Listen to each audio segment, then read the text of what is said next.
함께 기도하도록 하겠습니다. 하나님 아버지, 이제 디모데서의 마지막 부분을 저희가 살펴보려고 합니다. 주의 성령께서 이 시간 저희들의 마음과 생각을 인도하셔서 주의 뜻을 분별하게 하시고 또 믿음으로 주의 말씀에 순종하는 우리 모두가 될 수 있도록 저희들을 도와주옵소서. 예수 그리스도의 이름으로 간절히 기도합니다. 아멘. 경건에 대해서 사도 바울이 디모데전서에서 많은 것들을 말씀했지만 오늘 디모데전서를 마치는 이 마지막 부분에서 참 소망에 대하여 말씀하고 있는 이것이 우연이 아니라고 생각합니다. 남편과의 불행한 결혼 생활에 지친 한 여인이 있는데 품에 안긴 갓난아기의 얼굴을 들여다보면서 이 여인이 눈물 젖은 미소를 머금고 내게는 너밖에 없어 이렇게 이야기한 것입니다. 아마 여기에는 남편에 대한 말로 표현할 수 없는 절망과 탄식이 표현되어 있겠습니다만 동시에 이제는 이 아기가 자신의 존재의 이유이며 또 삶에서 누릴 수 있는 유일한 기쁨이라고 고백하고 있는 것처럼 들립니다. 또는 연애를 시작해서 사랑이 점점 무르익어갈 때 남자가 애인에게 내겐 이 세상에서 너뿐이야 이렇게 속삭였을 때 그는 그 여자에게 자신의 모든 것을 바치려는 결연한 마음의 준비가 되어 있음을 알림과 동시에 이 여자가 없는 세상에서는 그 어떤 만족도 행복도 기쁨도 기대할 수 없다는 것을 고백하고 있는 것입니다. 근데 이런 고백들은 한편으로는 매우 로맨틱하고 달콤하게 느껴지는 말들입니다만 동시에 우리 그리스도인들에게는 이런 말이 자녀나 또는 인생의 배우자를 자신의 삶의 가장 중요한 무치로 승격시키면서 마치 하나님과 같은 존재로 우상화시킬 수 있는 대단히 위험한 것을 내포하고 있습니다. 예수께서 이렇게 말씀하셨죠. 무릇 내게 오는 자는 자기 부모와 형제와 자녀와 더욱이 자기 목숨까지 미워하지 아니하면 능히 내 제자가 되지 못할 것이다. 이렇게 누가복음에서 말씀하셨는데 예수께서 이렇게 말씀하셨을 때 우리에게 절대적인 헌신을 요구함과 동시에 오직 그분께서만이 우리의 모든 필요와 소원을 채워주실 수 있고 오직 그분 안에서만 우리가 인간 본연의 참된 삶을 살 수 있는 진정한 만족이 있음을 약속하고 계시는 것입니다. 그런데 그럼에도 불구하고 무의식 중에서 또는 별로 깊은 생각 없이 우리가 오직 내 자녀나 내 배우자가 얼마든지 그리스도를 대신할 수 있는 이런 존재라고 쉽게 내뱉으면서 우리는 그들을 우리의 삶의 우상으로 여기는 삶을 살 수 있을 것입니다. 물론 내 둘도 없는 자녀나 내 사랑하는 남편이나 아내가 우리에게 정말 귀한 그런 존재들입니다만 실제는 사실 그들도 역시 참 만족과 행복을 우리에게 약속해 주지 못한다는 것입니다. 이거 우리가 싫든지 좋든지 받아들여야 하는 삶의 현실인 것입니다. 물론 그들을 통해서 우리가 어느 정도의 기쁨과 만족을 느낄 수 있지만 그것은 일시적이고 한정적인 기쁨일 뿐 시간이 흐르고 상황이 변하고 형편이 바꿈과 함께 그들을 통해 누리는 기쁨과 만족도 변질될 수밖에 없습니다. 무엇보다도 그들이 주는 기쁨과 만족은 오직 이 세상에 국한된 기쁨과 만족일 뿐입니다. 마치 지난주 6장 7절 본문 말씀에서 우리가 세상에 아무것도 가지고 온 것이 없음에 또한 아무것도 가지고 가지 못할 것이라 이렇게 말씀하면서 이 세상에서 누리는 재산의 가치가 오직 이 세상에 국한되어 있음을 상기시켜 준 것과 마찬가지입니다. 우리가 육으로 다시 부활한 후에 천국에서 영생을 누리며 살고 있을 때 이 세상에서 맺은 혈육 관계가 지금의 의미를 갖지 않을 것이라고 예수께서 직접 말씀하지 않으셨습니까? 마가복음 12장에 보시면 사람이 죽은 자 가운데 살아날 때에는 장가도 아니가고 시집도 아니가고 하늘에 있는 천사와 같을 것이다 이렇게 말씀하신 것이 바로 그것을 말씀하신 것입니다. 여러분 기억하고 계실지 모르겠습니다만 이 디모데 전서를 시작하면서 사도 바울이 우리 구주 하나님과 우리의 소망이신 예수 그리스도의 명령을 따라 그리스도 예수의 사도가 되었다고 자기 자신을 소개하고 있는데요. 여기에서 예수를 우리의 소망이시라고 부른 이 부분을 좀 주목해 보십시오. 바울 사도가 이 편지 속에서 자신의 모든 꿈과 마음에 소원하고 바라는 모든 것들이 이 예수 그리스도 그분에게 달려 있다고 수차례 설명하지 않았습니까? 1장 14절 말씀을 보십시오. 이 바울 사도가 그리스도 예수께서 죄인을 구하시려고 세상에 임하셨다고 밝히면서 이 복음의 말씀을 통해서 하나님의 은혜가 그리스도 예수 안에서 믿음과 사랑과 함께 자신의 삶에 넘치도록 풍성하였다, 이렇게 증거하고 있는 것입니다. 뿐만 아니라 2장 5절로 넘어가 보십시오. 오직 한 분이신 하나님과 우리 사이의 우리 사이를 이 화목하게 하시고 우리로 하여금 하나님께로 나아갈 수 있도록 문을 열어놓으신 유일하신 중보자께서 곧 그리스도 예수시라고 이렇게 말하였습니다. 그리고 자신은 하나님께로부터 예수 그리스도에 관한 이 놀라운 소식을 전파하는 사명을 부여받아서 그 일이 자신의 삶의 모든 것을 쏟아붓는 사도로서의, 특히 이방인에게 선생으로서의 삶을 살아왔다고 고백하지 않았습니까? 그리고 이 사명을 젊은 사역자 디모데에게 맡기면서 4장 6절에서 그에게 이 복음의 말씀을 가르치는 예수 그리스도의 좋은 일꾼으로 살아가라고 그를 격려하고 있는 것입니다. 또 이 경건의 비밀이 되시는 그리스도를 아는 사람들에게 이 세상에서의 뿐만 아니라 장차 다가올 그 새 하늘과 새 땅에서도 참된 삶이 약속되어 있다고 4장 8절에서 언급한 점을 주목해 보십시오. 예수를 만나고 그분을 통해서 죄의 용서를 통한 하나님과의 화해가 이루어지면 그 순간부터 우리에게는 참된 생명, 즉 영원히 썩지 아니하고 소멸되지 않는 참 생명이 약속되어 있기 때문에 예수 그리스도 그분이야말로 우리에게 참 소망이 되시는 것입니다. 이렇듯이 이 세상뿐만 아니라 장차 오는 새 하늘과 새 땅에서의 삶까지도 아우르는 우리의 유일한 이 소망은 부활의 시대, 새 시대까지도 주관하시고 다스리시는 예수 그리스도 그분 한 분뿐입니다. 이것을 이제 우리가 종말론적 관점이라 이제 이렇게 부르는데요. 이 세상의 끝과 그 후에 펼쳐질 이 모든 일들에 대한 성경의 가르침을 말하는 것입니다. 그래서 예수께서는 지금 현재 이 세상에서의 우리의 삶의 이 참된 방향과 목적을 우리에게 밝혀주실 뿐만이 아니고 이 세상이 다 지나간 후에 여기에서 우리가 누리는 모든 영광과 소명이 다 소멸되어 간 후에 우리가 부활의 몸으로 거듭나서 그리스도의 참된 영광에 온전히 동참하게 되는 그 순간이 왔을 때에 우리가 거기에 낙오되지 않도록 반드시 그 복된 순간을 영원히 누릴 수 있게 하시는 우리의 참 소망이 되시는 것이라고 사도 바울이 말씀하고 있는 것입니다. 때로 우리가 이제 당장 먹고 사는 이 시급한 문제들이 우리의 시선을 가리고 때로는 우리의 영적 무감각 또는 나태함, 이런 것들이 우리를 어리석게 해서 우리의 마음속에 이 영원한 하나님의 나라를 염원하지 못하고 마치 하나님이 없다고 생각하는 이 유물론자들처럼 지금 현재의 삶이 우리 삶의 존재의 전부인 것처럼 착각하면서 살아갈 수 있지만, 우리가 예수 그리스도를 우리의 소망이라고 고백하였을 때 그 속에는 현세를 뛰어넘는 영원히 소멸되지 않을 그리스도 예수의 왕국이 우리를 기다리고 있다는 이 종말론적인 그 소망이 여기에 고백되고 있는 것입니다. 그래서 오늘 본문 말씀인 이 12절 말씀에 보시면 디모데에게 영생을 취하라 이렇게 독려하고 있는 것입니다. 근데 자세히 살펴보시게 되면 이 11절과 12절의 전체의 내용이 이 영생을 취하라 하는 바울의 간곡한 독려에 집중되어 있는 것을 볼 수 있습니다. 여기 이제 그 취하라 하는 이 동사로 번역되어 있는 이 단어는 마치 전쟁과 같은 격렬한 경기를 치르면서 마침내 승리를 쟁취해 가지고 그 승자에게 주어지는 면류관을 머리에 쓰기 위해서 사력을 다해 싸우는 그 모습을 연상시키는 그런 단어로 생각하시면 될 것 같아요.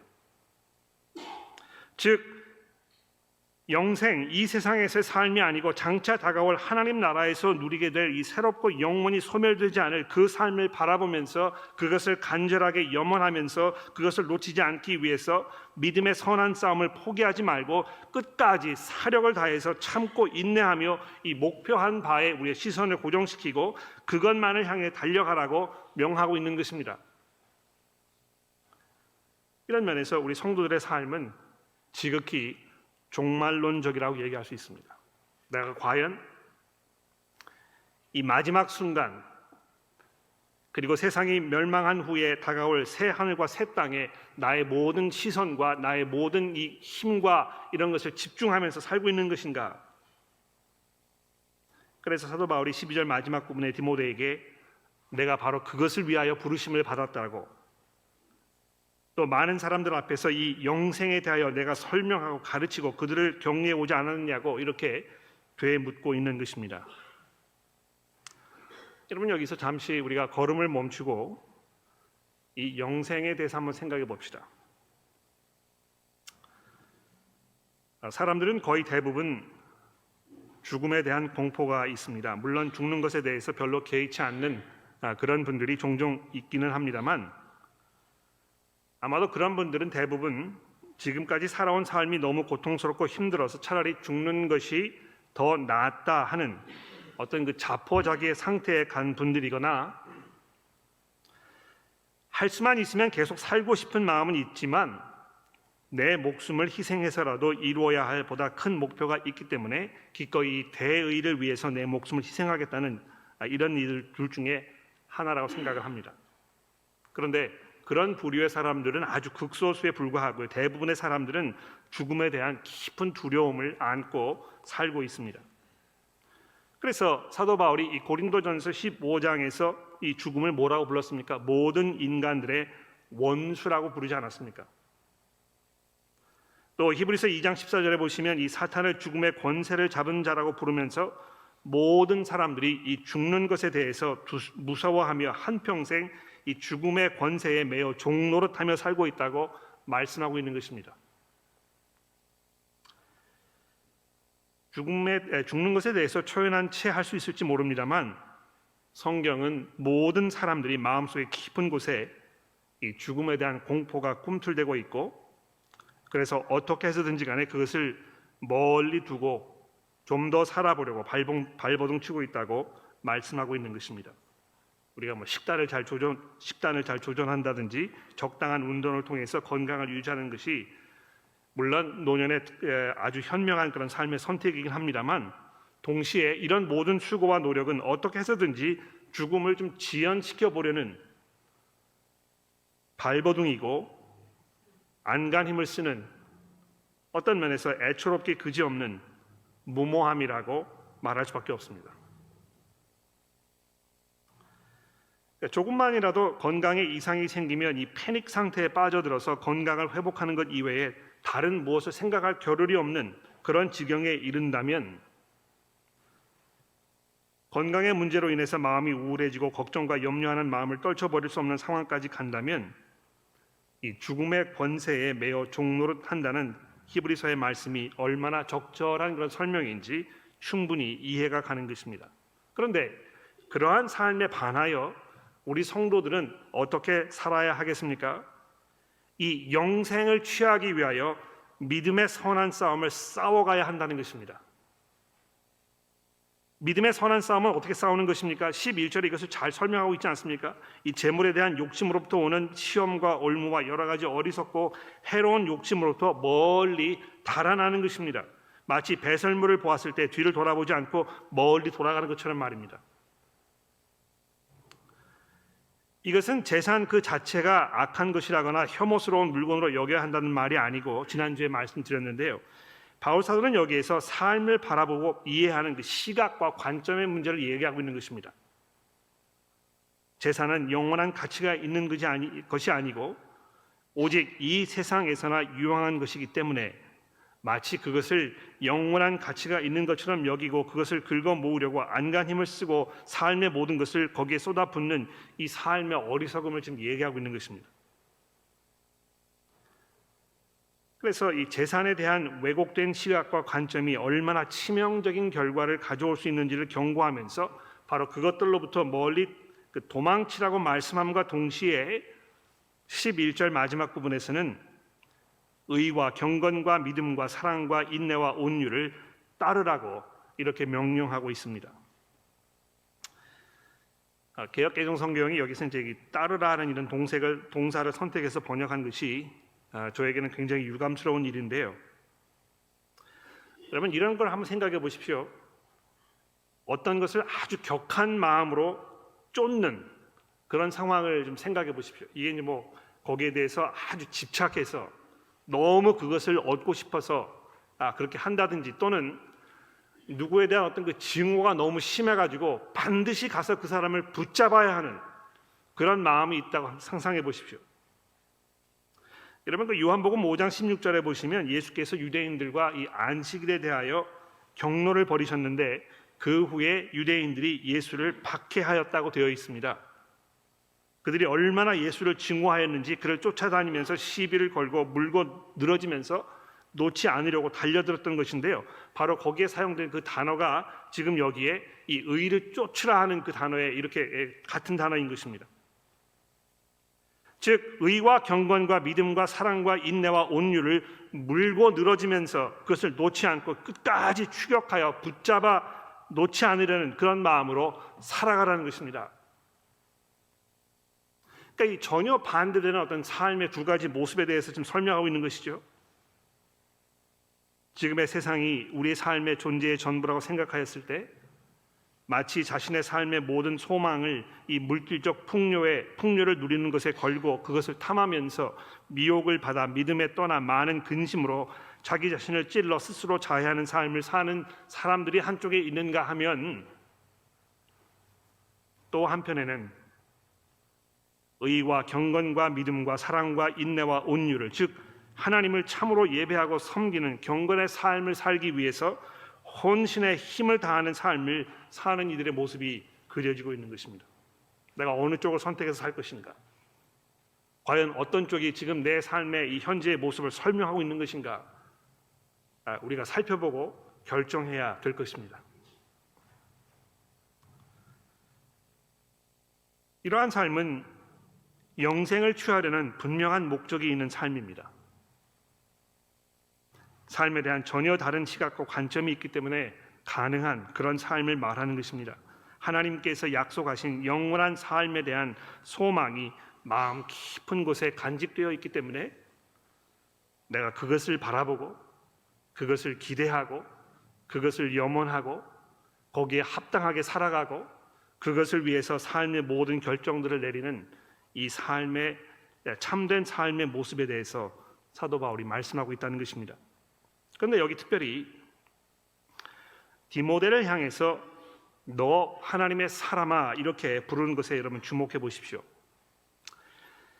사사기라든지 사무엘상 또 열왕기 상하 이런 곳에 보시면 이 하나님의 사람이라는 표현이 굉장히 여러 번 등장을 하는데 이것이 이제 기본적으로 사사들이나 또 선지자들을 지칭하는 그런 표현으로 사용된 것을 우리가 볼 수 있습니다. 바울 사도가 디모데에게 이 표현을 사용한 것이 매우 의미심장하지 않습니까? 마치 하나님께서 자신을 사도로 선택하셨던 것처럼 이 말씀을 가르치는 이 교회를 보살피고 먹이며 인도하는 목자로서의 역할을 맡은 디모데에게 그가 맡은 이 역할이 하나님의 부르심과 택하심 안에서 주어진 사명이라는 점을 상기시키고 있습니다. 하나님의 사람아, 마치 구약시대의 선지자들이 하나님의 말씀을 사람들에게 선포하기 위하여 하나님께서 그들을 선택하셨던 것처럼 내가 하나님께로부터 이 목자로서의 역할을 감당하도록 부르심을 받았으니, 그래서 13절과 14절에 사도 바울이 이렇게 말하지 않습니까?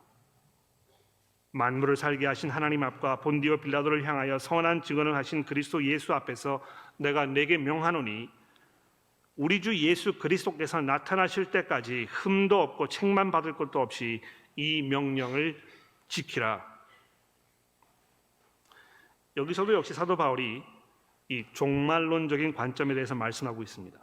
주 예수 그리스도께서 다시 나타나실 것이라는 그 소망을 말하는 것입니다.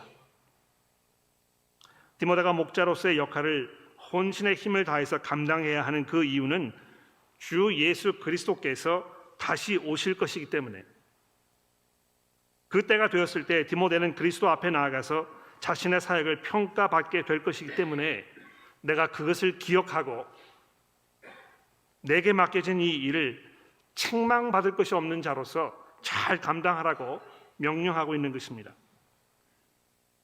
그래서 이 편지의 맨 마지막 부분에 디모데에게 이렇게 마지막으로 당부하고 있지 않습니까? 디모데야, 망령되고 헛된 말과 거짓된 지식의 반론을 피함으로 내게 부탁한 것을 끝까지 지키라. 이것을 따르는 사람들이 있어 믿음에서 벗어났느니라. 은혜가 너와 함께 있을지어다.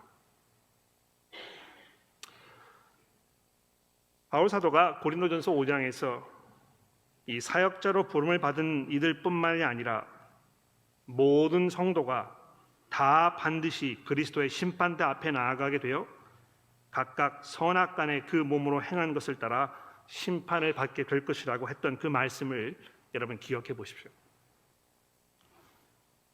하나님의 사람으로 사역자로 부름을 받았기 때문에 이것을 기억하고 이것을 잘 감당하라고 말하는 이 사도 바울의 그 명령을 통해서 여러분과 저는 일반 성도들로서 역시 동시에 하나님의 그 심판대 앞에 나아가서 우리의 삶을 보여드려야 하는 그 순간이 있게 될 것이라는 사실을 우리가 마음속에 기억하면서 우리가 최선을 다하여 의와 경건의 삶을 살아가야 한다는 것입니다. 그리고 마지막으로 사도 바울이 이 편지를 마치면서 이 세대의 부한자들에게 또 이렇게 명령하고 있습니다. 10절 말씀 읽어볼까요? 내가 이 세대의 부한자들을 명하여 마음을 높이지 말고 정함이 없는 재물에 소망을 두지 말고 오직 우리에게 모든 것을 후히 주사 누리게 하시는 하나님께 두며 선을 행하고 선한 사업을 많이 하고 나눠주기를 좋아하며 너그러운 자가 되게 하라. 이것이 장래에 자기를 위하여 좋은 터를 쌓아 참된 생명을 취하는 것이니라. 여기도 보시면 이 종말론적인 관점에 대해서 얘기하고 있습니다. 그렇죠?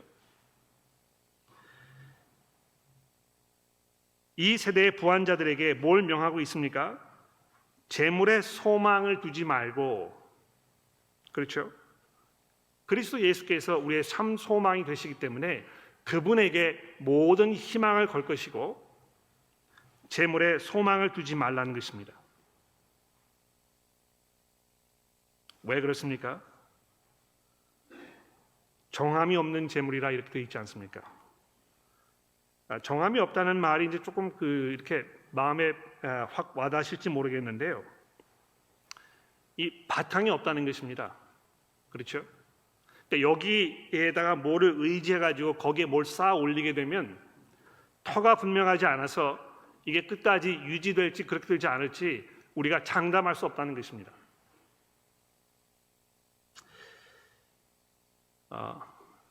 수년 전에 그 GFC, Global Financial Crisis가 이렇게 생겼을 때 얼마나 많은 사람들이 순식간에 자기가 그동안 쌓아 올렸던 그 모든 재산들이 안개처럼 사라져 버렸는가, 이것을 경험하면서 경악을 금치 못하지 않았습니까? 경제라는, 제가 경제를 잘 이해하지 못합니다만 경제라는 것이 사람이 생각하는 것만큼 그렇게 기계적으로 간단하게 잘 돌아가서 모든 것을 우리가 예측하고 그래서 거기를 통해서 많은 수확을 우리 마음껏 누릴 수 있는 그런 성질의 것이 아니라는 것을 우리가 이미 경험을 통해서 잘 알고 있지 않습니까? 아무리 경제를 많이 공부하신 경제학자들도 세상이 돌아가는 삶에 대해서 많이 연구하고 생각하고 또 이것을 조사하지만 그들마다 다 생각이 다르고 또 이 현재의 문제를 해결해야 하는 해결책에 대해서도 제각기 다른 방법으로 사람들의 마음을 움직입니다. 아무도 모르는 것입니다. 어떻게 세상이 돌아갈지에 대해서.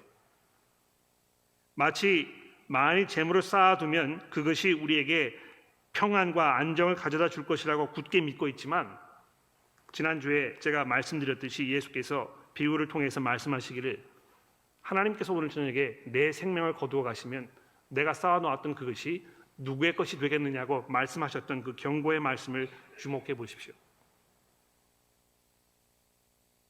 거기에 소망을 두지 말고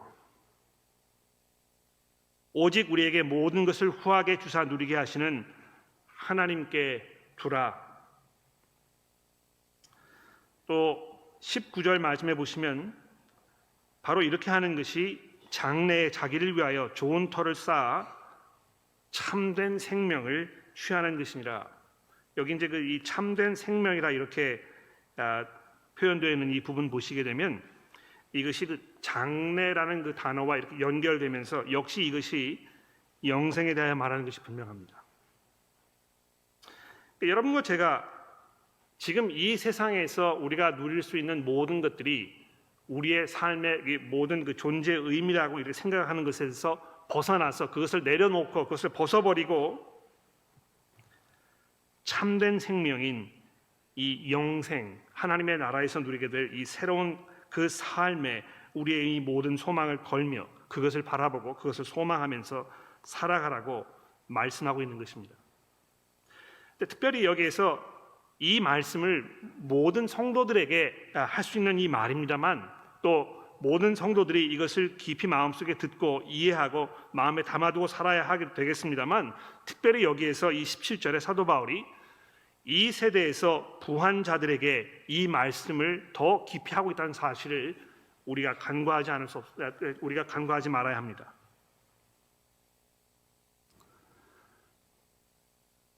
이 세대에 부한 사람들이 누구인가? 제가 여러 번 말씀을 드렸는데요. 내가 부한지 아닌지 평가해 보려면 가장 좋은 방법은 내가 내 스스로를 부하게 생각하고 있는가 아닌가랍니다. 이 세상에서 이 풍요로운 그런 재물을 모아둔 사람들은 결코 자기 자신이 풍요로운 그 재산 이것을 모아뒀다 생각하지 않는다는 것입니다. 계속 부족한 마음이 있어요. 만족할 수가 없는 것입니다.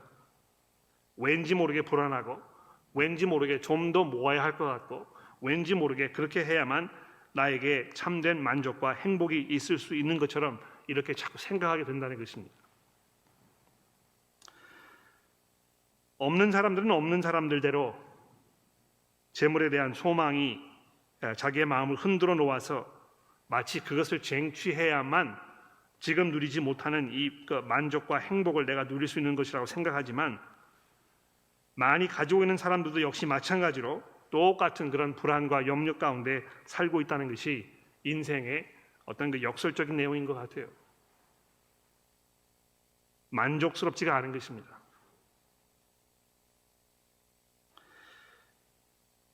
그러나 장래를 위해서 자기의 좋은 터를 쌓아서 참된 생명을 취하는 이 삶을 사는 것이 우리에게 어떤 것을 의미하는지를 사도 바울이 마지막 부분에서 이런 식으로 설명하고 있지 않습니까? 선을 행하고 선한 사업을 많이 하고 나누어 주기를 좋아하며 너그러운 자가 되도록 하는 것입니다.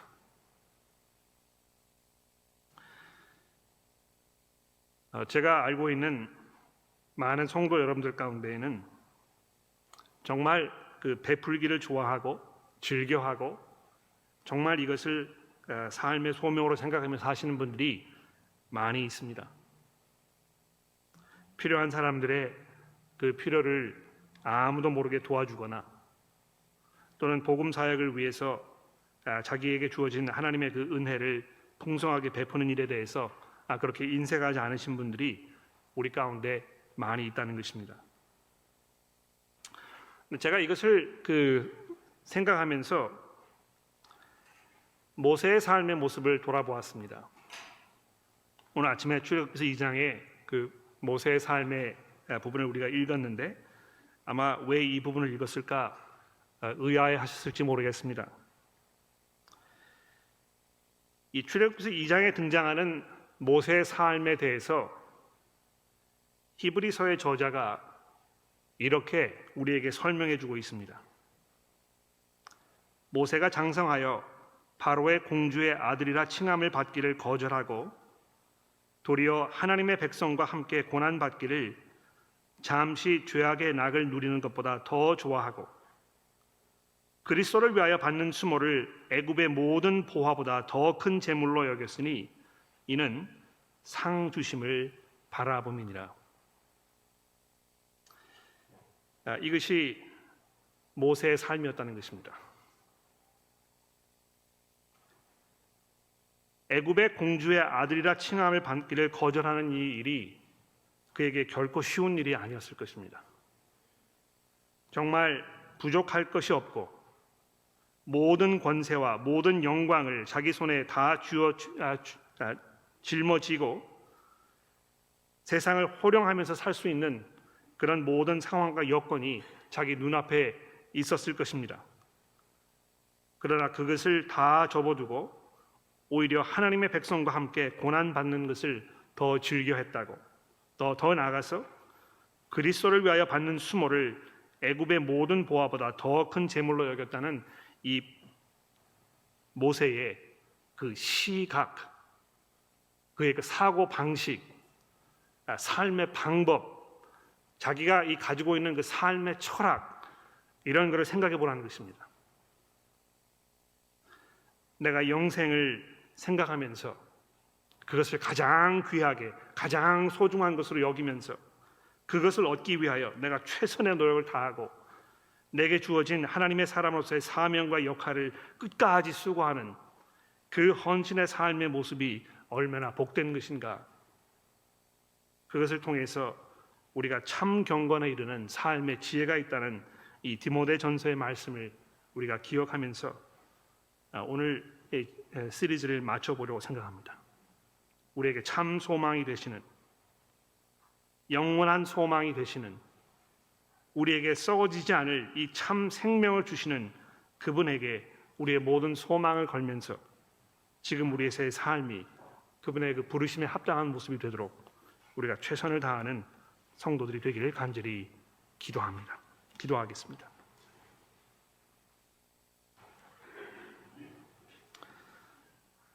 하나님 아버지, 저희들로 하여금 눈을 들어 부활하신 그리스도께서 앉아 계시는 그 하늘의 보좌를 바라보게 하시고 또 하나님께서 정하신 그 때에 그분께서 모든 영광과 권세로 전사들과 함께 저희를 만나시기 위하여 오시는 그 날을 기다리며 바라보게 하여 주옵소서. 그분께서 우리에게 주시는 그 영생의 약속을 우리가 취하며 또 그 삶을 살기 위해서 현재의 삶에 우리가 새로운 시각으로 종말론적인 삶의 방향으로 우리의 삶을 이어갈 수 있도록 저희를 도와주시고 교회 안에서 우리가 성도로 서로 교제하면서 이 사실을 서로에게 상기시키며 또 그러한 삶을 사는 데 앞장서며 본을 보이며 또 그러한 삶이 우리에게 주는 이 복된 삶의 모습을 모든 사람들과 나누는 참 경건의 삶을 살아갈 수 있도록 우리 모두를 인도하여 주옵소서. 예수 그리스도의 이름으로 간절히 기도합니다.